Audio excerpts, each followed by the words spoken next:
Bonjour les amis, une fois n'est pas coutume, mais c'est autour d'un pont que nous allons rayonner, le pont de l'Alma, associé à la fois à un zouave et à une princesse. Ce pont détient un record, c'est le plus large de Paris, avec ses 42 mètres et ses 8 voies de circulation. Il relie deux quartiers très chics, très élégants, qui cultivent un certain art de vivre à la française, que je vous propose de découvrir dans ce nouveau numéro de Paname. Allez, c'est parti!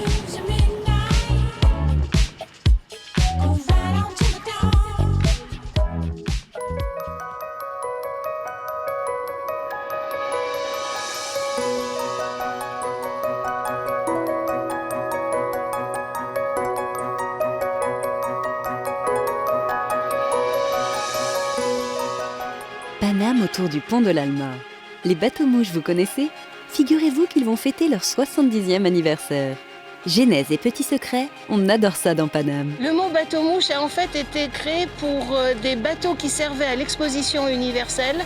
Frédéric Gersal nous racontera la célèbre histoire du pont de l'Alma et de ce curieux zouave si bien connu des Parisiens. Et ça vient d'où l'expression faire le zouave? Ah ouais, un peu de fierté. Au début, ça voulait dire homme courageux. Au 5 avenue Marceau, résonnent encore les pas et les coups de ciseaux du célèbre couturier Yves Saint-Laurent. Ces anciens ateliers sont devenus depuis peu un musée.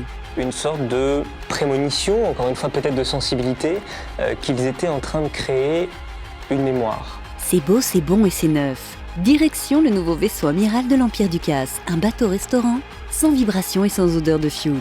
On a 5 tonnes de batterie à l'avant, 5 tonnes de batterie à l'arrière. 10 tonnes de batterie. Mais pour commencer, Yvan voudrait remettre une lettre au président de la République. Il a une demande toute particulière. Rendez-vous pris au courrier de la présidence, s'il vous plaît. Salut Geoffroy! Bonjour Yvan. Ça va? Ouais. J'adore, c'est une arrivée présidentielle. Qu'est-ce que c'est exactement ici?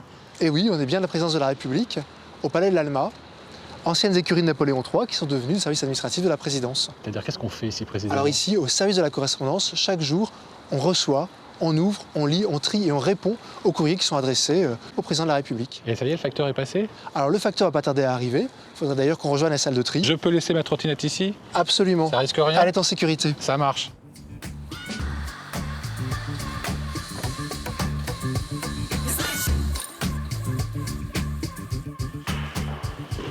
Ah! Voilà le courrier du jour. Absolument. Alors? 1, 2, 3, 4, 5, 6, 7 bannettes. On est dans la moyenne. Tout le courrier adressé à la présidence de la République, au 55 Faubourg, arrive ici, au palais de l'Alma. Tout le courrier? Tout le courrier. Normalement, quand on écrit au président de la République, on peut simplement mettre « Monsieur le Président », ça suffit. Monsieur le Président, Paris, ça arrive. On n'est pas obligé de timbrer. On n'est effectivement pas obligé de timbrer, donc on va avoir des correspondants qui timbrent et d'autres non. Donc il n'y a que 2 personnes, on peut envoyer un courrier gratuitement. C'est le président de la République et le Père Noël. Ah, pour le Père Noël, j'ai pas d'infos. Mais moi je confirme, c'est pour le Père Noël aussi, c'est la même chose. Que tout va être lu. Tout va être lu. On a une première lecture, effectivement, fine et précise, qui va permettre de déterminer la nature de l'intervention, et éventuellement son importance et ou son urgence. Et celui-ci, il n'est pas pour le président, il est marqué secrétariat du président de la République. Effectivement. Ah, ça marche Effectivement, aussi. ça marche aussi. Bon, Ça marche aussi, le président de la République ne peut pas lire lui-même les 1000 courriers qu'il reçoit jour. attention, il nous regarde. Hein. Il nous regarde. Ok, et alors comment est organisé ce centre de tri-là? Il y a des pôles différents? Alors, au niveau de la lecture, on prend les courriers tels qu'ils nous arrivent, donc on est absolument polyvalent. Par contre, ce qu'il va falloir, c'est les répartir en fonction de la nature de l'intervention, du type de demande. Est-ce qu'on a un courrier de réaction à l'opinion? Est-ce qu'on a une demande personnelle? Ou est-ce qu'on est sur un courrier urgent, sensible, qu'il va falloir traiter dans la journée ou dans les 2 jours? C'est quoi un courrier urgent sensible? Oh, ça va être une situation de grande détresse sociale, où il va falloir saisir très vite les interlocuteurs locaux pour apporter une aide immédiate Ouais. à ce correspondant. 1000 courriers, c'est bien par jour, hein? C'est bien par jour, Ok. c'est impressionnant, on a Oui, un c'est beau quand volume même- c'est effectivement. énorme. 1000 courriers chaque jour, 1000 messages, c'est vraiment un observatoire précieux pour mesurer les évolutions de l'opinion, pour sentir les difficultés auxquelles les Français sont confrontés. Et notre rôle, c'est de permettre le dialogue entre ces correspondants et le président de la République. Alors une fois que ce courrier est ouvert, trié, envoyé dans les bons services, là, après, on y répond. On y répond, bien sûr, c'est le cœur de notre mission. Ça existe depuis combien de temps, ce service? Depuis combien d'années? Ça fait une quarantaine d'années. Et selon les présidents, l'envie d'écrire est différente? Depuis le début du mandat du président Macron, Ouais. le volume de courrier a énormément augmenté. Évidemment, Geoffroy, il y a aussi les courriers d'enfants, c'est très important. Bien sûr, tout le monde écrit au président, donc là, le courrier d'un jeune Malo. Ouais, non. Bonjour, je m'appelle Malo, j'ai 9 ans, je vous envoie cette lettre car je m'inquiète pour le réchauffement climatique. Évidemment, ça c'est vraiment d'actualité. Tout à fait. Eh bien, on va le porter ce courrier à la Allons-y. rédactrice. Ça se passe où? Ça se passe par là. On y va. On y va. Merci. Hop. Bonjour Manon. Bonjour. J'ai une petite lettre pour vous, Oui, dites-moi. de la part de Malo, 9 ans. Voilà. Merci. Il a plein de demandes à faire au président. Oui, sur le réchauffement climatique, Ah. notamment de ce que je vois. C'est vrai que c'est un sujet qui intéresse énormément les enfants. Oui, parce que c'est particulier de répondre à un enfant quand même. Oui, alors c'est pas facile de répondre à un enfant, contrairement à ce qu'on peut penser. Ils ont souvent plein d'idées, plein de demandes où on se dit mais où ils vont chercher tout ça? Comment ça, ils ont plein de demandes particulières? Par exemple, j'ai une petite anecdote sur un enfant qui nous avait écrit pour nous demander si le président pouvait faire quelque chose pour créer une machine qui permettrait de changer l'urine en eau potable. Voilà. Oh là. Ce qu'on peut recevoir. Quoi, et vous avez pu répondre? Vous avez répondu quoi? Et oui, dans l'espace, l'urine Eh ben est oui. déjà transformée en eau. Et est-ce qu'il y a des courriers d'enfants qui sont vraiment lus par le président de la République? Vous lui transmettez? Tout à fait. Et là, par exemple, il y en a un. On a un petit tampon qui nous signale qu'il a été lu et que le président a annoté répondre. Ok. La petite nous demande plus de produits bio. Donc on fait une petite réponse. Et du coup, là, par exemple, c'est une petite fille qui invite le président à son anniversaire. Donc ça, vous allez le montrer au président? Ben là, on va regarder si ça peut être intéressant pour le président de voir ça. Voilà, les courriers enfants, ce sont des courriers qui changent. C'est des courriers sympas en règle Ouais, générale. Donc qui c'est peuvent vrai donner que le sourire. voilà. Eh ben merci beaucoup. Et Je merci vous laisse à vous. continuer.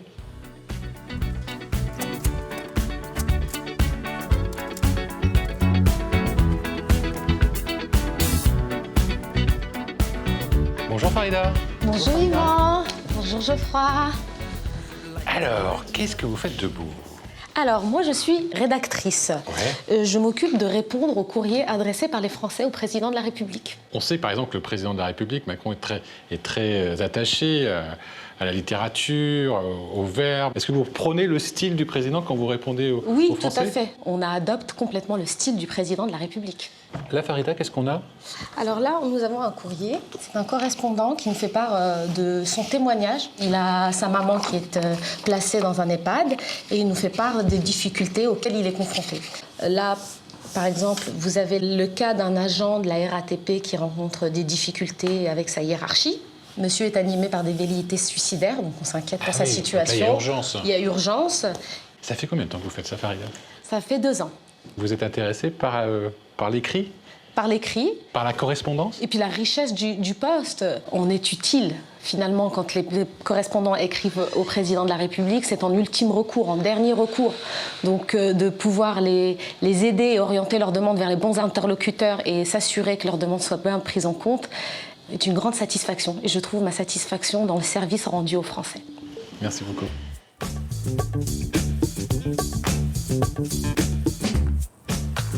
Je crois, avant de se quitter, j'ai une petite requête, une petite lettre adressée au président de la République. Alors moi, j'ai écrit que Monsieur le président de la République, Paname.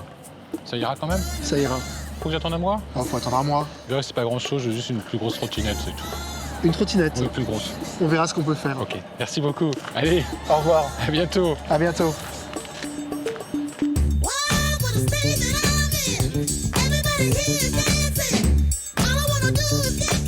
Yvan se faufile parmi les autocars et les groupes de touristes pour rejoindre Charlotte Bruel, fille du fondateur de la Compagnie des bateaux-mouches.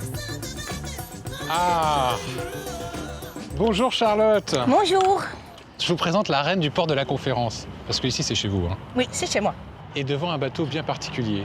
Devant le bateau qui a le nom de mon père, qui est donc le Jean Bruel, qui est un bateau que j'ai dessiné. Et vous me le montrez? Oui, Donc voilà votre bébé. exactement. Combien de mètres en tout? Et il fait 60 mètres sur 10 mètres. Et la salle de restaurant et bien sûr le rooftop au-dessus. Et on y va, on monte sur On le monte toit? sur avec le plaisir. On va voir la belle vue et surtout, on va voir le port, l'ensemble du port.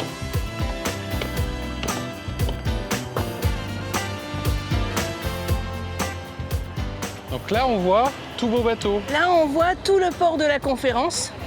Et le reste, c'est pour les bateaux restaurants. Et le reste, c'est pour les bateaux restaurants et d'autres projets à venir. On va pas savoir ça? Non, Ah non, c'est des projets à c'est venir. secret. C'est vrai? C'est Oui. toujours, il y a des oui. nouveautés? Oui, ce qu'on dit dans l'air, les gens l'attrapent et prennent les idées. Donc il faut toujours inventer d'autres choses. Il faut toujours en permanence. Et pourtant, ça marche. 3 millions de clients, de visiteurs. passagers Oui, du par monde an. entier par an. Parce que ça a commencé quand exactement? Ça a commencé il y a 70 ans. Il y a 70 ans cette année. Donc en 49. En 49. Qu'est-ce qui s'est passé? En 49, mon père est retombé sur un de ces bateaux qu'il avait acheté avant la guerre. En tant qu'ancien résistant, il a repris ce bateau et en plus, il a eu accès aux projecteurs de l'armée allemande qu'il a pu mettre sur les bateaux pour illuminer Paris à nouveau. Ah, ça a commencé comme ça. Ça a commencé comme ça. Mais alors, le mot mouche, Le mot bateau-mouche a en fait été créé pour des bateaux qui servaient à l'exposition universelle et qui étaient des bateaux omnibus. Les bateaux étaient faits dans le chantier de la Mouche à Lyon. Il y avait une vingtaine de bateaux créés et il a récupéré un des derniers qui était donc le vieux mouche. donc mouche, ça n'a rien à voir avec l'insecte. Absolument pas.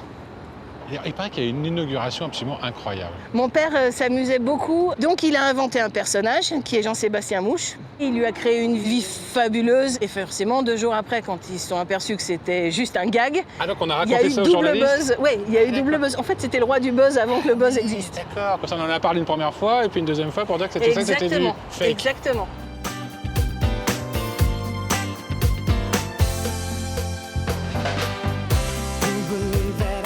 Et ce qui vous amuse maintenant, vous aussi, c'est de faire venir les Parisiens. Ce que je veux, oui, je veux, c'est que les Parisiens et les Franciliens reviennent au bateau mouche. Alors vous allez me montrer ce que vous avez fait pour Oui, les Parisiens. avec plaisir.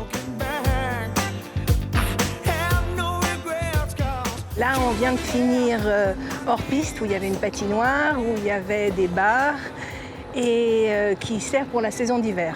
Là, on est bientôt en avril et donc on va ouvrir notre saison d'été avec les nouveaux concepts de rooftop. Tout ça sous le regard de notre Du ami le T-Rex, T-Rex, qui est exactement. une sorte de repère, lui. Oui. Donc il y a une vraie volonté quand même de réaménager les quais, de les faire venir, faire en sorte que les Parisiens, la Seine, c'est à eux. Mais c'est quoi. vraiment un axe central et je veux que les Parisiens et les Franciliens reviennent au bateau mouche, reviennent sur ce lieu de vie qu'on est en train de créer. On peut passer toute la journée, On peut toute la passer nuit. de ici. 10h du matin 24 jusqu'à... sur 24. Oui, on peut. Et c'est vrai qu'il y a une autre ambiance entre la ville là-haut et puis là, une fois qu'on Oui, est au on rythme est de la ici, Seine, on est apaisé par la douceur de la Seine, ça c'est évident. on entend le clapotis. Et ça, c'est un sympa. bonheur. Merci Charlotte, Merci à vous. pour cette balade. Merci. Un pont, un zouave, une princesse. Ça commence comme un conte de fées. Frédéric va vous raconter l'incroyable histoire de ce pont peu ordinaire. André! Non, non, ah bon. Mais t'entends rien, bon sang! André! Mais arrêtez André donc, Frédéric, de faire le zouave Oh, vous avez pas vu? Ah, vous savez où on est, là? sur le pont de l'Alma. Mais plus fort! Sur le pont de l'Alma. Voilà. Alors, on est sur un pont extraordinaire, le plus large de Paris. Oui. Oui. Alors, il a été construit C'est en... pratiquement une autoroute. Oh, pratiquement. Oui, c'est 4 voies de chaque Bah côté. oui. Alors, on a, en 1858, une décision de l'empereur Napoléon III, à l'occasion d'une future exposition universelle, Ouais. construction d'un nouveau pont. Alors, je vous arrête, ça date pas de Napoléon III. Mais non, ça a été rebâti depuis. Ah, Je vous d'accord. explique juste qu'il y avait un grand pont, beaucoup moins large que celui-là, avec 2 piles. Et puis, en 1970, on a décidé d'abattre ce pont pour créer ce nouveau pont de l'Alma. Alors, on va aller voir le zouave, qui est quand même le héros du pont de l'Alma. D'ailleurs, quand on parle du pont de l'Alma, on dit toujours le zouave du pont de l'Alma. Ah, il vous a pensez une- pas, vous pensez pas. La casquette pour ma trottinette. Ah hein. ben, si vous voulez.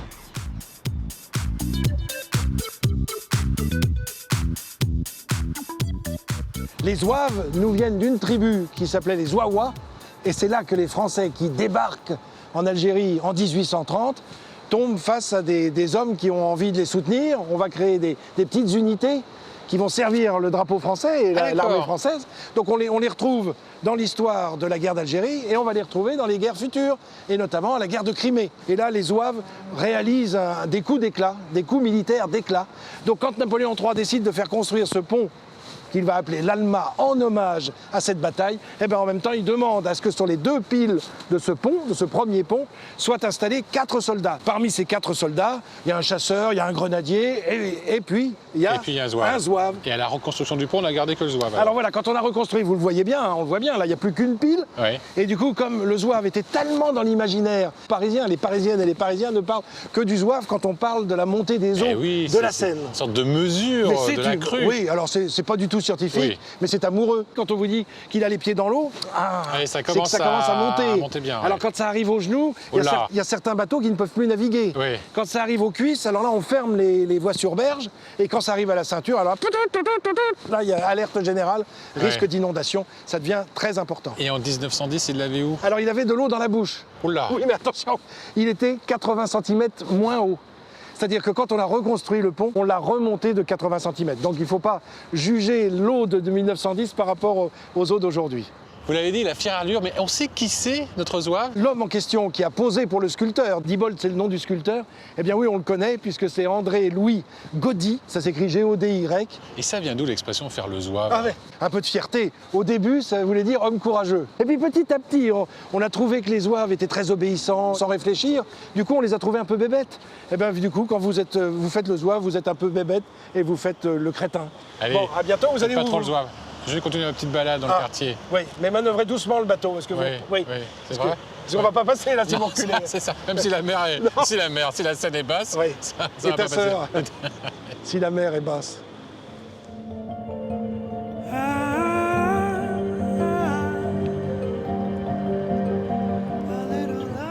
Yvan a maintenant rendez-vous au 5 avenue Marceau. Le très récent musée d'Yves Saint-Laurent nous ouvre ses portes pour une visite privée de ses collections. Le couturier travaillait à cette adresse avec ses collaborateurs. Ces espaces et ces anciens studios sont désormais devenus des lieux d'exposition tout simplement magiques. Et bonjour, Bonjour. Yvan. Vous allez bien? Mais très bien. Bienvenue. Autre ambiance, et si je suis dans une clinique ou quoi? Qu'est-ce qui se passe? Vous êtes tout d'un un peu coup dans une clinique. En fait, vous êtes au 2e étage du 5 avenue Marceau, qui est l'ancienne maison de couture. Et on vous accueille dans les réserves, qui ne sont habituellement évidemment pas ouvertes au public. Les fameuses réserves. Les fameuses réserves où nous conservons à peu près 7000 pièces textiles, haute couture, Yves Saint-Laurent. Allez-y. Ah oui. On ne voit rien pour l'instant, tout est caché. Pour l'instant, non, tout est protégé, hors poussière, hors lumière. Mais c'est immense. Alors là, vous nous emmenez où? Alors, je vous invite à entrer dans une travée particulière, donc, qui est le rangement de la collection de 89. Ce qui est incroyable, c'est l'odeur. Tout de suite, il y a une odeur du vêtement particulier. L'odeur du textile. Du oui, textile, tout à fait. ouais. Oui, oui. Donc ça, c'est des robes qui ont été portées pour des défilés. Dans la majorité, oui. Là, vous avez les fameuses capes Waouh. Oui. qui sont donc inspirées des jardins De Marrakech. de Marrakech. Et donc des arbres, des bougainvilliers qui descendent comme ça en grappe de façon très colorée, très luxuriant. Et vous avez donc comme grande particularité, c'est que ces broderies sont travaillées en relief, à la fois des séries de paillettes et également des applications de broderie au fil. Alors, expliquez-moi, Leslie, comment ces créations rentrent ici, dans les réserves? Elles passent à un certain traitement? Elles sont... Qu'est-ce qui leur Alors, arrive? elles sont, avant de venir dans leur lieu de conservation, elles ont été évidemment anoxiées. C'est une étape très importante. C'est un traitement particulier qui s'opère par de la privation d'oxygène. Afin d'être sûr qu'il n'y ait aucun insecte. Aucun insecte, voilà, d'accord. que ça ne contamine pas le reste des collections. Donc, 40 AD, un peu plus de 80 saisons, ça fait combien de pièces en tout? Oula, nous sommes à plus de 7500 objets. 7500 objets textiles? Textiles uniquement. Mais c'est énorme! C'est énorme et c'est unique en son genre. C'est la seule maison de couture qui a gardé autant son patrimoine au fur et à mesure de la création.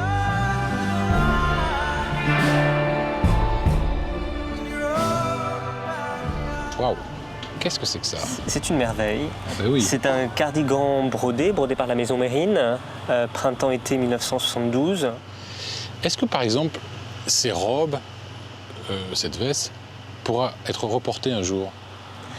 Alors absolument pas. Elle a été portée une seule fois d'ailleurs, puisque la majorité des vêtements que nous conservons sont des modèles de défilé, mais désormais nous sommes un musée.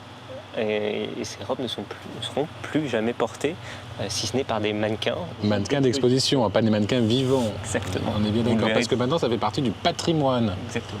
Mais Berger et Saint-Laurent, eux, ils s'étaient dit, non, on est en train de faire des œuvres d'art, c'est ça? Il n'y avait pas du tout cette idée dans les années 60 de patrimoine. Il y avait une mode qui se démode de toute façon par définition. Ouais. Et donc il n'y avait pas l'utilité de garder d'une saison à l'autre les modèles de défilé.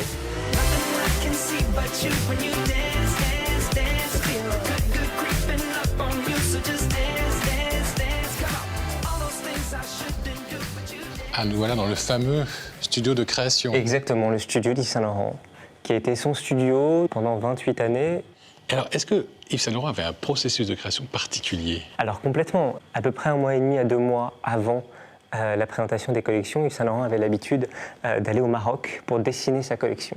Il revenait ici avec quantité et quantité de croquis qu'il répartissait comme ça, qu'il mettait par terre. Mais dans le processus de création, il y a effectivement le Maroc, Marrakech, mais il y a aussi ça. Tous les livres. Bien sûr. Alors, Marrakech, c'est une inspiration, bien sûr, qui est importante dans son œuvre, mais après chaque collection, avec des thématiques particulières. Bien sûr, des hommages à Mondrian, des hommages à Braque, des hommages à Van Gogh. Il avait une grande connaissance des choses, mais surtout, il avait un œil extraordinaire. Ouais.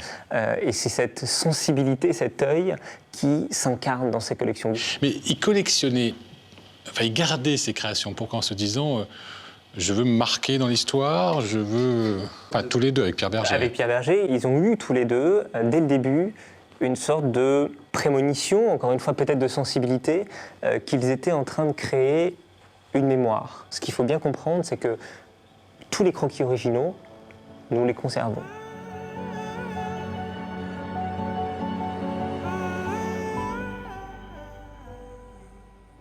On conserve également ce qu'on appelle des fiches de Bible, avec une photocopie du croquis original, un échantillon des tissus et toutes les références nécessaires. Mais là où c'est tout à fait intéressant, c'est que ces fiches vont avoir cette mention M pour musée. Ce qui veut dire que cette cape-là a été gardée pour le musée. Et pourtant, Saint-Laurent disait qu'il n'était pas un artiste. Et pourtant, Saint-Laurent avait l'humilité de dire qu'il n'était pas un artiste, mais vous savez, je pense que c'est le temps qui va nous prouver que c'était l'un des grands artistes du XXe siècle.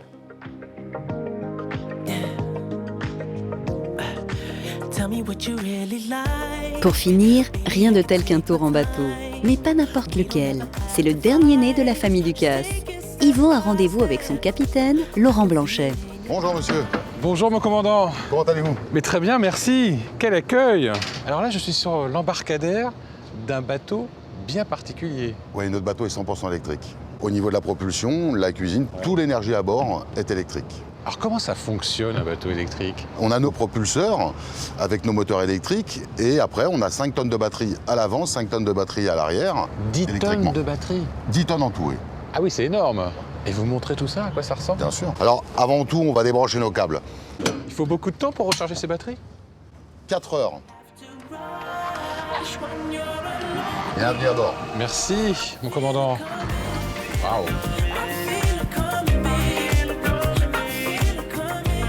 Et alors, qui a fait le bateau? Qui est l'architecte en aval? C'est Gérard Ronzati. Alors, la volonté de décorateur, c'est de privilégier ce qu'on voit là. Le plus beau décor du monde. Tout à fait, tout à fait. Une grande baie vitrée. Ah, c'est rigolo, là, c'est ce qu'on voit, c'est quoi? Là, on marche sur Paris, littéralement. Ok. Et alors, on est quand même, sur un bateau restaurant. Donc, il y a des cuisines ici. Tout à fait. En dessous, on a 80 mètres carrés de cuisine. On va aller voir ces cuisines? Parce que ça, c'est quand même aussi le point fort. Avec grand plaisir. Eh bien, je vous suis.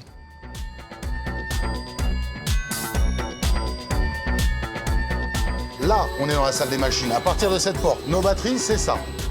Oui, c'est énorme. Le moteur électrique, c'est ça, alors? Tout à fait. Le moteur électrique, c'est cette boîte que j'ai fait. Mais Yvon, je vais te laisser entre les mains de Francis, qui va t'expliquer sa partie. D'accord.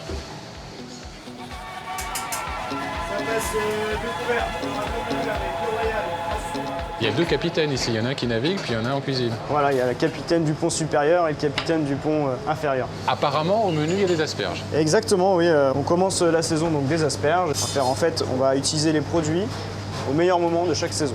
Elle est particulière, cette cuisine? Monsieur Ducasse a voulu avoir une vraie cuisine à bord. On est équipé de la même façon que dans un restaurant ou un hôtel classique. Et une brigade de combien de personnes? Par service, on est environ Une quinzaine de personnes, entre cuisine, pâtisserie. Personne n'a le mal de mer là. Bah, jusqu'à présent, ça fait un peu plus de 6 mois qu'on a ouvert et voilà, personne n'a été malade. Ben, merci beaucoup, moi j'ai très envie de goûter. On va aller là-haut, non? On va profiter de cette vue absolument magnifique.